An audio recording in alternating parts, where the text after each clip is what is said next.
마가복음 말씀에 예수님이 여리고로 이제 지나가시는데 한 인물을 만나게 됩니다. 맹인 거지 바디메오를 만나게 돼요. 그가 길가에 앉았다가 예수님이 지나간다는 얘기를 듣자마자 다윗의 자손 예수여 나를 불쌍히 여기소서 막 소리치는 거예요. 그러자 사람들이 반응이 어떨까요? 막 꾸짖습니다. 야 조용히 해. 그런데 이 맹인 거지 바디메오가 더 크게 소리 질러서 다윗의 자손 예수여 나를 불쌍히 여기달라고 이제 사우팅을 합니다.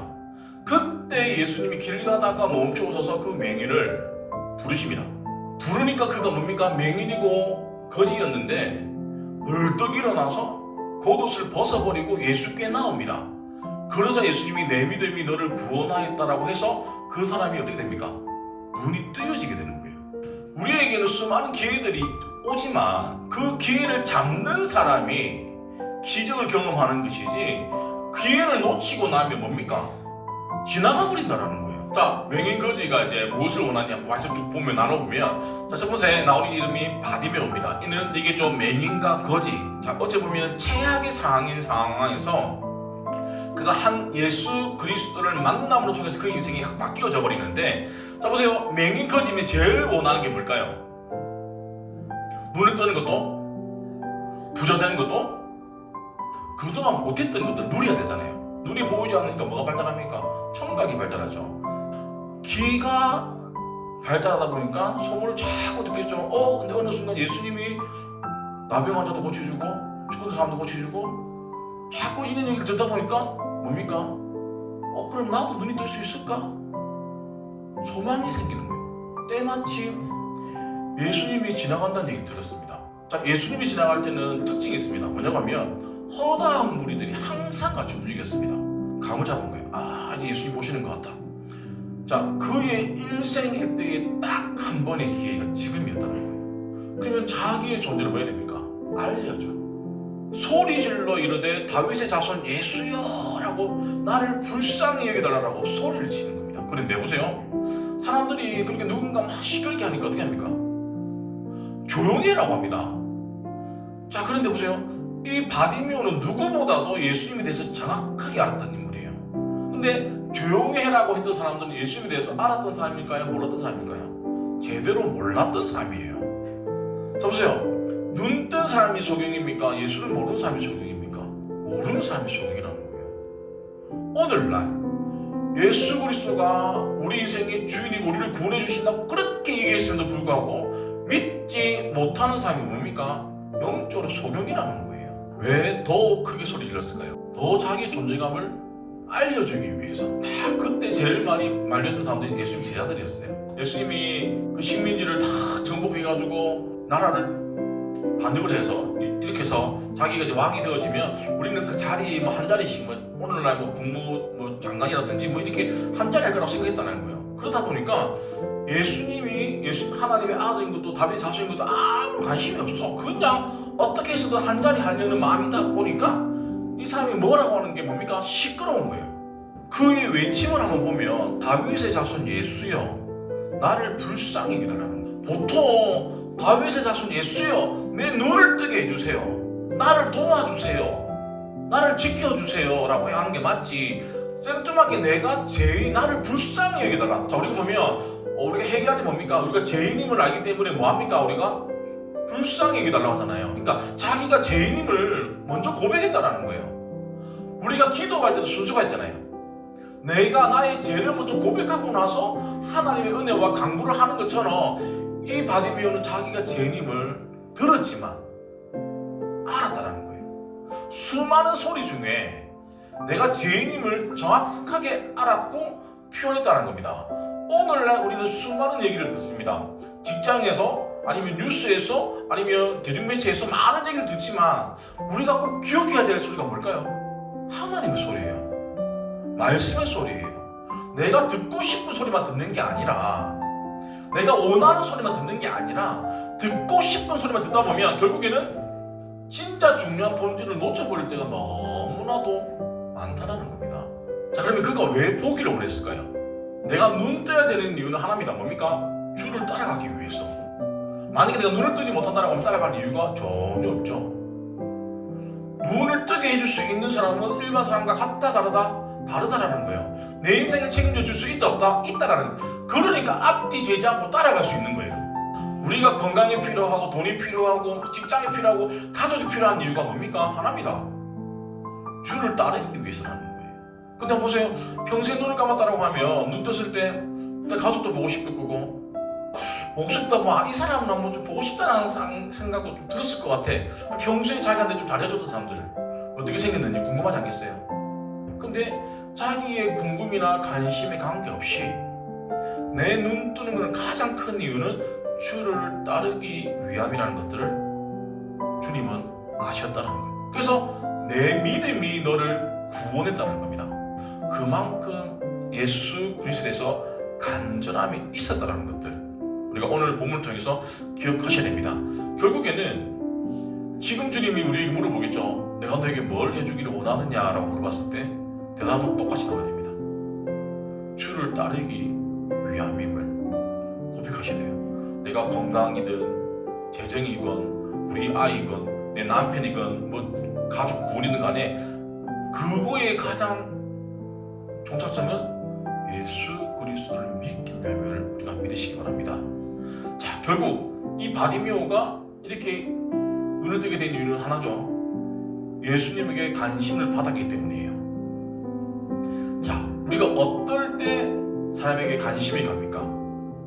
상대방이 간절할 때 관심이 가게 돼 있어요. 간절하게 말하고 행동하면 사람은 뭡니까?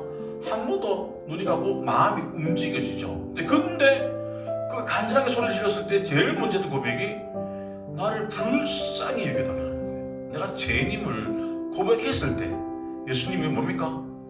사람들은 그를 꾸짖어서 조용히라고 했지만 그는 더 소리 내어서 간절하게 주님을 찾았었다는 거예요. 근데 주님이 길을 가다가 멈추어서서 그를 부르시게 되는 거예요. 오늘날 교회가 한두 개가 아니고 성도가 한두 명이 아니에요. 물론 주님이 우리 머리끝까지 다 세신 바 되시기 때문에 누가 누군지 다 알지만 그 중에 하나님이 기억하는 사람은 어떤 사람일까요? 간절함이 있는 사람이에요. 두 번째, 주님의 관심은 그분을 인정하는 사람이에요. 이 말이 뭐냐고 하면 예수님이 많은 사람을 만났고 예수님이 가는 곳마다 많은 사람들이 있었지만 예수님의 제자들 또한 예수님을 인정해 주지는 않았어요. 자기가 십자가 진다고 했을 때도 여전히 자기가 큰 자리 갈라서 싸웠던 거 보면 예수님에 대해서 인정해 주지 않았는데 뭡니까? 다윗의 자손 예수여라고 제일 먼저 이 사람은 본 적도 없지만 들었던 것만으로도 믿음이 생긴 거예요. 그러니까 예수님을 인정해 주니까 인정받은 사람은 예수님 어떨까요? 마음이 좋은 거예요. 그 말 한마디가 예수님에 가는 발걸음을 멈춰 세웠다는 거예요. 자, 그럼 우리가 어떻게 예수님을 인정할 수 있을까? 첫 번째, 내 삶의 주인으로 인정하셔야 됩니다. 우리가 어떤 선택을 하고 어떤 많은 가정 가운데 있지만 그럼에도 불구하고 나의 선택은 항상 주님이 원하시는 게 1번입니다. 두 번째 뭐냐면 주님을 드러내는 거예요. 막 자랑하는 거예요. 그게 뭐다? 전도라는 거예요. 또 하나, 주님이 좋아하는 삶을 살아가셔야 돼요. 우리를 예배자로 주님이 만드셨는데 그러면 우리가 드려지는 예배 가운데 뭡니까? 최선을 다하는 겁니다. 함께 모여서 드리는 예배도 있지만 개인의 삶에서도 직장에서든 가정에서든 간에 예배자의 삶을 살아가야 됩니다. 왜냐고 하면 반드시 주님은 심은 대로 거두신다고 말씀해 주셨어요. 그래서 30배, 60배, 100배로 하나님이 반드시 심는 대로 거두기 때문에 우리는 예배자, 우리가 지어진 존재대로 살아가는 게 맞다라는 것들. 자, 그러면 주님의 관심은 제일 중요한 거예요. 주님만 바라볼 때입니다. 맹인에게 겉옷은 정말로 중요한 필수품이에요. 이불과 같은 역할을 합니다. 성경 말씀에 보면 이게 돈이 없어서 겉옷을 전당을 맡기잖아요. 그러면 반드시 해가 지기 전에 돌려주게 됐어요. 율법으로도. 왜냐하면 생명을 중시하기 때문에 그만큼 중요하기 때문에. 근데 보세요, 이 거지한테 맹인한테 이 겉옷은 정말로 중요한데 예수님이 눈 뜨고 부르시니까 뭡니까? 겉옷을 내버리고 뛰어갔다는 거예요. 자기에게 가장 중요했던 건데 놓쳐버릴 수 없는 거였는데 주님이 부르시니까 이것도 중요하지 않다는 거예요. 왜냐? 이거보다 더 나를 따뜻하게 해주시는 분이 예수 그리스도라는 것을 믿기 때문입니다. 내가 지금 가지고 있는 게 너무너무 소중하다고 생각하는데 이게 이거보다 더 소중한 게 있을까요? 있습니다. 내가 가지고 있는 게 최고는 아니에요. 더 좋은 것도 있는데 우리는 내가 가지고 있는 게 최고라고 착각한다는 거예요. 주님께 나가기만 하면 이거보다 훨씬 더 좋은 것들을 주시는 분인데 우리는 그냥 우물 안의 개구리처럼 내가 쥐고 있는 거를 절대 놓지 못한다는 거예요. 근데 이 맹인 거지 바디메오는 겉옷을 버려버리고 뛰어갔다는 거예요. 자, 그가 맹인이었고, 자, 걷는 것도 뛰는 것이 익숙했을까요? 안 익숙했을까요? 눈이 안 보이니까 아마 한동안 뛰어야 본 기억이 없을 거예요. 근데 주님이 부르시니까 겉옷을 벌어들고 뛰어갔다는 거예요. 그죠? 뛰어가다 보면 넘어질 수 있을까요? 없을까요? 확률적으로 있습니다. 100% 있습니다. 뛰어본 적이 없기 때문에. 근데 그거랑 상관없이 그냥 부르니까 가는 거예요. 내가 넘어질 거 알면서도 가는 게 뭡니까? 믿음이라는 거예요. 부르실 때 반응하면 그분이 책임져 주시는데 내가 그런 경험이 없다 보니까 자꾸 그냥 계산기 두드리고 상황 때문에 여건이 안 돼가지고 자꾸 주저리 뭐합니까? 변명만 하는 거예요. 그러니까 무슨 일이 일어나지 않는다는 거예요. 우리는 어떤 선택을 하느냐에 따라서 이 사람이 어떤 의도를 가지고 있는지 분명하게 압니다. 정확하게 압니다. 왜요? 내 생각의 결과는 행동이거든요. 이 눈뜬 바디메오에게 이 더럽고 냄새나는 옷이 필요할까요? 필요 없습니다. 이제는 눈뜬 바디메오에게 넘어질 것이 걱정이 될까요? 아무런 걱정이 되어지지 않습니다. 왜냐하면 부르실 때 반응하기만 하면 그분이 지켜주신다는 것들 말씀을 정리하도록 하겠습니다. 지금 주님이 우리에게 무엇을 하여 주기를 원하느냐라고 물으실 수가 있습니다. 그때 우리의 반응은 오늘 맹인거지 바디메오의 모습을 보면서 우리가 한번 좀 결단했으면 좋겠어요. 지금까지 내 방식 내가 하고 싶은 대로 살아왔잖아요. 근데 그렇게 만족스러운 결과물이 아닐 거예요. 지금 그렇다라고 하면 이제는 한번 다른 방법으로 살아보는 것도 하나님의 은혜를 경험할 수 있을 겁니다.